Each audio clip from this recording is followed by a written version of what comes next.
नमस्कार मित्रों, स्वागत है आपका हमारे चैनल कहानी तथ्य में। मित्रों, हिंदू धर्म में मनुष्य के जन्म से लेकर मृत्यु तक कुल मिलाकर 16 संस्कार बताए गए हैं, जिनमें से एक अंतिम संस्कार भी होता है। इन सब के बारे में 18 पुराणों में से एक गरुड़ पुराण में विस्तार पूर्वक बताया गया है, जिसमें यह भी विस्तार पूर्वक देखने को मिलता है कि आखिर घर में किसी की मृत्यु होने के बाद आखिर क्यों नहीं जलता चूल्हा। अब ऐसा क्यों है, इसके पीछे का कारण क्या है? तो आज हम आपको इस वीडियो के माध्यम से इसी विषय के बारे में विस्तार पूर्वक बताने वाले हैं, जो कि गरुड़ पुराण में बताया गया है। आइए सब मिलकर जानते हैं। मित्रों, गरुड़ पुराण में मनुष्य के जन्म से लेकर मृत्यु तक बहुत से खास और महत्वपूर्ण बातों का उल्लेख किया गया है।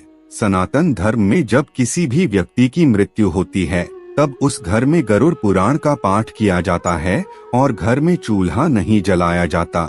जब घर में किसी की मृत्यु होती है, तब भोजन किसी रिश्तेदार या फिर पड़ोसी के घर से आता है। तो आइए जानते हैं, गरुड़ पुराण के अनुसार आखिर मृत्यु के बाद घर में चूल्हा क्यों नहीं जलाई जाती। कहा जाता है कि किसी भी व्यक्ति की मृत्यु होने के बाद 13वीं तक यानी 13 दिनों तक घर में पूजा पाठ नहीं किया जाता और न ही घर में चूल्हा जलाया जाता है।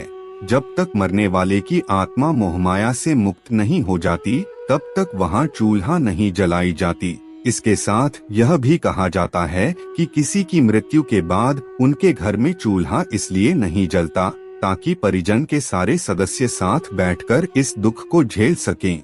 और गरुड़ पुराण में स्पष्टता से बताया गया है कि जब तक मरने वाले व्यक्ति का अंतिम संस्कार नहीं हो जाता, तब तक उस घर में चूल्हा नहीं जलाना चाहिए, क्योंकि ऐसा करने से मरने वाले व्यक्ति की आत्मा को कष्टों का सामना करना पड़ता है और उसे दुख पहुंचता है। वैसे तो आप सब जानते ही हैं कि भोजन मन के खुश होने पर किया जाता है, लेकिन अगर घर में किसी सदस्य की मृत्यु हो गई है, तो ऐसे में आप खुश कैसे रह सकते हैं या आप भोजन कैसे कर सकते हैं?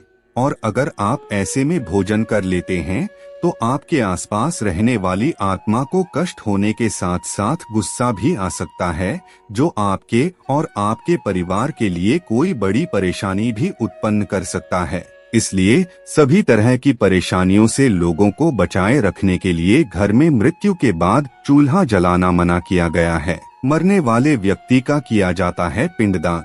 मित्रों, कहा जाता है कि जब किसी व्यक्ति की मृत्यु हो जाती है, तो मरे हुए व्यक्ति के शरीर को देवतुल्य के समान माना गया है।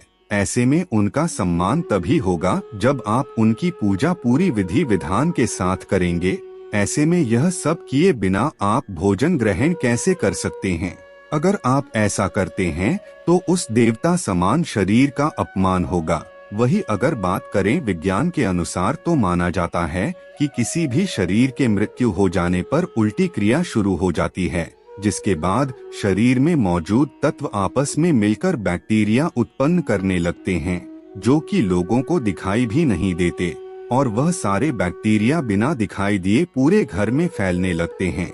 और अगर ऐसे में भोजन बनाया जाए, तो ये सारी बैक्टीरिया आपके भोजन में भी आ सकते हैं, जिसे आपका सारा खाना अशुद्ध और दूषित हो सकता है। मित्रों, शायद आपको यह जानकर हैरानी होगी कि दाह संस्कार इन 3 कारणों के लिए भी कुछ देर तक टाल दिए जाते हैं। नंबर 1, हिंदू धर्म के अनुसार अगर किसी व्यक्ति की मृत्यु सूर्यास्त के बाद होती है, तब उस मृत व्यक्ति के शरीर को नहीं जलाया जाता। सूर्यास्त के बाद मरने वाले व्यक्ति के शरीर को रात भर घर में रखा जाता है। साथ ही किसी न किसी व्यक्ति को उसके पास रहना ही पड़ता है। फिर उस मरे हुए व्यक्ति के शरीर का दाह संस्कार अगले दिन ही किया जाता है।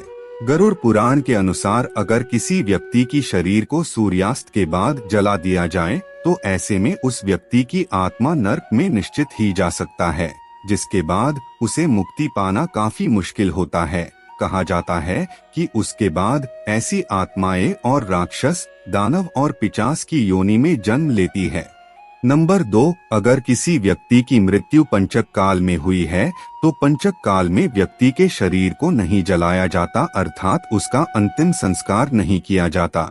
ऐसे में जब तक पंचक काल समाप्त नहीं हो जाता, तब तक मरने वाले के शव को घर में ही रखा जाता है और किसी न किसी व्यक्ति को उस शव के पास रहना ही पड़ता है।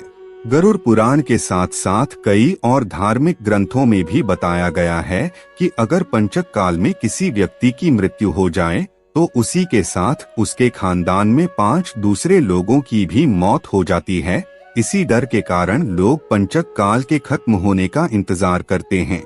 लेकिन मित्रों, डरने वाली ऐसी कोई बात नहीं है, क्योंकि आप इसका एक समाधान कर सकते हैं। आप मरने वाले व्यक्ति के साथ आटे, बेसन या फिर सूखी घास से बने 5 पुतले बनाकर उसके शव में रखकर उसी तरह अंतिम संस्कार कर सकते हैं। अगर आप ऐसा कर लेते हैं तो आपके परिवार का पंचक दोष खत्म हो जाएगा। नंबर 3 मित्रों, अगर किसी व्यक्ति की मृत्यु हो गई है और उसका दाह संस्कार करने के लिए उसका कोई पुत्र या पुत्री पास में नहीं है, यानी वह दूर रहते हैं, तो ऐसे में उनके आने का इंतजार किया जाता है और उनके आने तक शव को घर में ही रखा जाता है और उस समय भी शव के पास किसी न किसी व्यक्ति को रहना ही पड़ता है, क्योंकि ऐसा कहा जाता है कि पुत्र या पुत्री के हाथों दाह संस्कार होने के बाद ही मरने वाले की आत्मा को शांति मिलती है, अन्यथा उस व्यक्ति की आत्मा दर दर भटकती रहती है, जो कि कभी कभी परिवार के लिए ही बड़ा खतरा बन जाती है।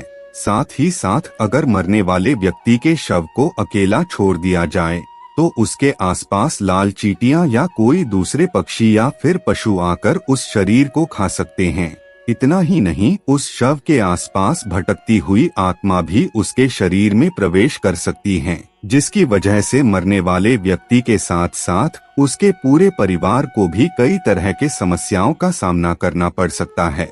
इसीलिए गरुड़ पुराण में बताया गया है कि शव को अकेला नहीं छोड़ना चाहिए। तो मित्रों, आज आपने गरुड़ पुराण के अनुसार जाना कि जब घर में किसी व्यक्ति की मृत्यु हो जाती है तो आखिर चूल्हा क्यों नहीं जलता। आज की वीडियो में बस इतना ही। आपको हमारी जानकारी कैसी लगी आप हमें कमेंट में जरूर बताएं और अपने दोस्तों के साथ भी शेयर जरूर करें और हमारे चैनल को भी सब्सक्राइब कर लेवे। फिर मिलते हैं किसी नए वीडियो के साथ, तब तक के लिए धन्यवाद।